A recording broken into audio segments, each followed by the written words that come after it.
चतुर्थ स्कंद 13वां अध्याय। ध्रुव वंश का वर्णन, राजा अंग का चरित्र।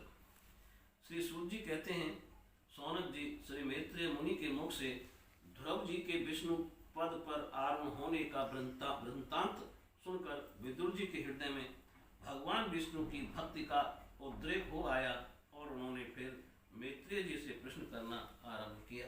विदुर जी ने पूछा, भगवत परायण मुनि, ये प्रचेता कौन थे, किसके पुत्र थे, किसके वंश में प्रसिद्ध थे और इन्होंने कहाँ यज्ञ किया था? भगवान के दर्शन से कृतार्थ नारद जी परम भागवत हैं, ऐसा मैं मानता हूँ। उन्होंने 5 रात्र का निर्माण करके श्री हरि की पूजा पद्धति रूप क्रिया योग का उपदेश किया है। जिस समय प्रचेतागण स्वधर्म का आचरण करते हुए भगवान यज्ञेश्वर की आराधना कर रहे थे, उसी समय भक्त प्रवर नारद जी ने ध्रुव का गुणगान किया था। ब्राह्मण, उस स्थान पर उन्होंने भगवान की जिन जिन लीला कथाओं का वर्णन किया था, वे सब पूर्ण रूप से मुझे सुनाइए, मुझे उनके सुनने की बड़ी इच्छा है। श्री मैत्रेय जी ने कहा, विदुर जी, महाराज ध्रुव के वन चले जाने पर उनके पुत्र उत्कल ने अपने पिता के सार्वभौम वैभव और राज सिंहासन को अस्वीकार कर दिया। वे जन्म से ही शांत चित्त, आसक्ति शून्य और समदर्शी था तथा संपूर्ण लोगों को अपनी आत्मा में और अपनी आत्मा को संपूर्ण लोगों में स्थित देखता था। उसके अंतःकरण का वासना रूप मल अखंड योगाग्नि से भस्म हो गया था, इसलिए वह अपनी आत्मा को विशुद्ध बोध रस के साथ अभिन्न आनंद में और सर्वत्र व्याप्त देखता था। सब प्रकार के भेद से रहित प्रशांत ब्रह्म को ही वह अपना स्वरूप समझता था तथा अपनी आत्मा से भिन्न कुछ भी नहीं देखता था। वह अज्ञानियों को रास्ते आदि साधारण स्थानों में बिना लटक की आग के समान मूर्ख, अंधा, बहरा, पागल अथवा गूंगा सा प्रतीत होता था।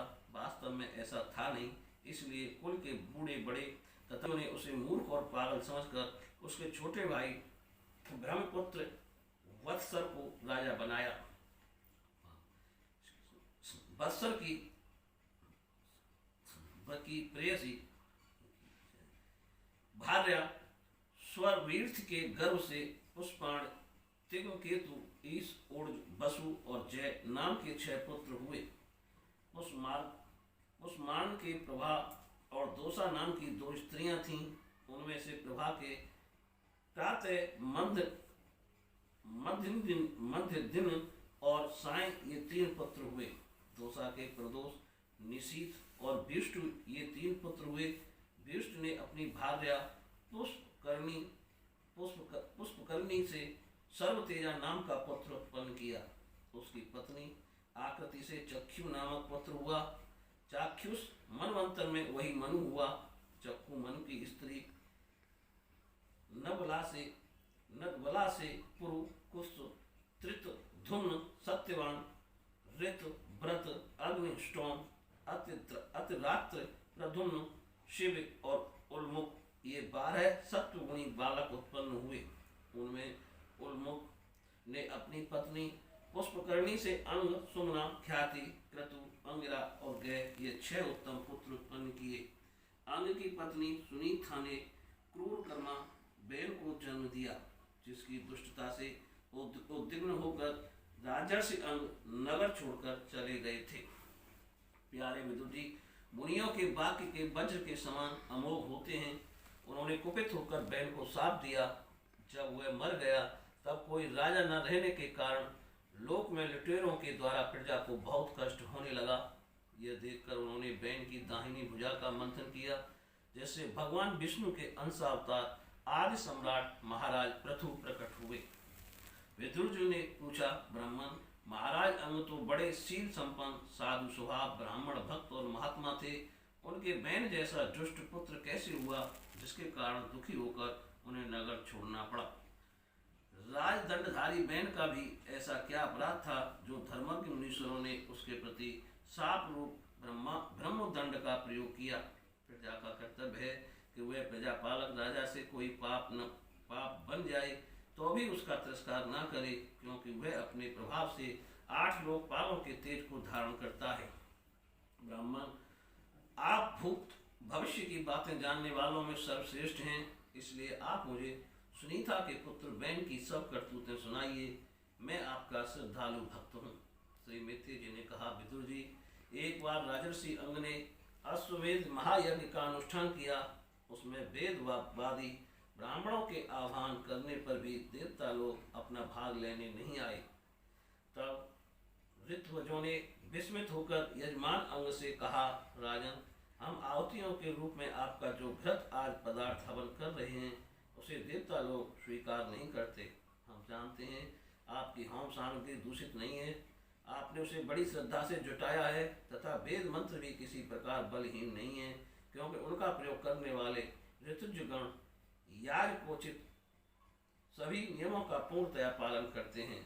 हमें ऐसी कोई बात नहीं दिखती कि इस यज्ञ में देवताओं का किंचित भी तिरस्कार हुआ है। फिर भी कर्माध्यक्ष सुनकर यजमान अंग बहुत उदास हुए।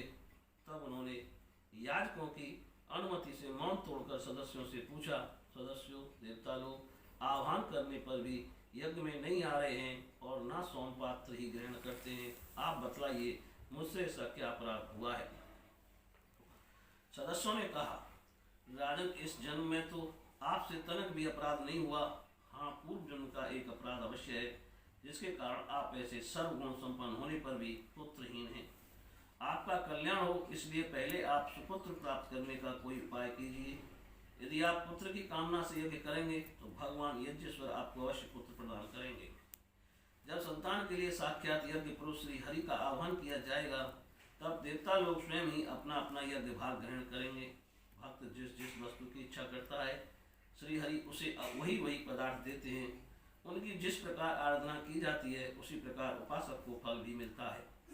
इस प्रकार राजा अंग को पुत्र प्राप्ति कराने का निश्चय कर ऋतुजनों ने पशु में यज्ञ रूप से रहने वाले श्री विष्णु भगवान के पूजन के लिए पुरोडास नामक चरु समर्पण किया। अग्नि में आहुति डालते ही अग्नि कुंड से सोने के हार और शुभ्र वस्त्रों से विभूषित एक पुरुष प्रकट हुए। वे एक स्वर्ण पात्र में सिद्ध खीर लिए हुए थे।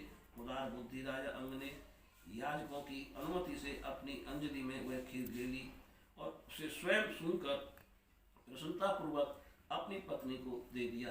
पुत्रहीना रानी ने वह पुत्र प्रणायनी खीर खाकर अपने पति के सहवास से गर्भ धारण किया। उससे यथा समय उसके एक पुत्र हुआ। वह बालक बाल्यावस्था से ही अधर्म के वंश में उत्पन्न हुए अपने नाना मृत्यु का अनुगामी था। सुनीता मृत्यु की ही पुत्री थी, इसलिए वह भी अधार्मिक ही हुआ। वह दुष्ट बैन धनुष बाण चढ़ाकर वन में जाता और व्याधि के समान बेचारे भोले भाले हरिणों की हत्या करता। उसे देखते ही पूर्ववासी लोग बैन आया कहकर पुकार उठते।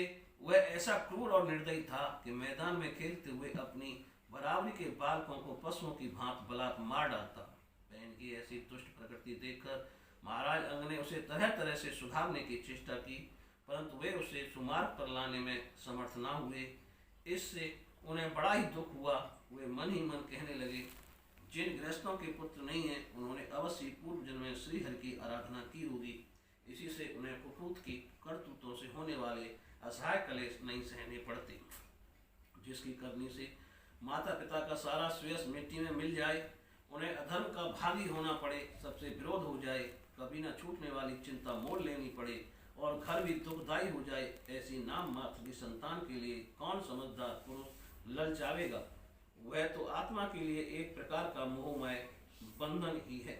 मैं तो सपूत की अपेक्षा कुपूत को ही अच्छा समझता हूँ, क्योंकि सपूत को छोड़ने में बड़ा कलेश होता है। कुपूत घर का नरक बना देता है, इसलिए उससे सहज ही छुटकारा हो जाता है। इस प्रकार सोचते सोचते महाराज अंग को रात में नींद नहीं आई। उनका चित्त गृहस्थी से विरक्त हो गया और वे आधी रात के समय बिछोने से उठे।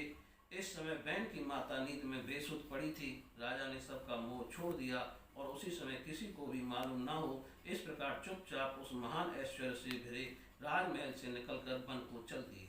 महाराज विरक्त होकर घर से निकल गए हैं, यह जानकर सभी प्रजाजन, पुरोहित, मंत्री और सुहृदयगण आदि अत्यंत शोकाकुल होकर पृथ्वी पर उनकी खोज करने लगे। ठीक वैसे ही जैसे योग का यथार्थ रहस्य न जानने वाले पुरुष अपने हृदय में छिपे हुए भगवान को बाहर खोजते हैं। जब उन्हें अपने स्वामी का कहीं पता न लगा तब वे निराश होकर नगर में लौट आए और वहाँ जो मुनिजन एकत्रित हुए थे उन्हें यथावत प्रणाम करके उन्होंने आंखों में आंसू भरकर महाराज के न मिलने का वृत्तांत सुनाया। बोलिए श्री कृष्ण भगवान की जय।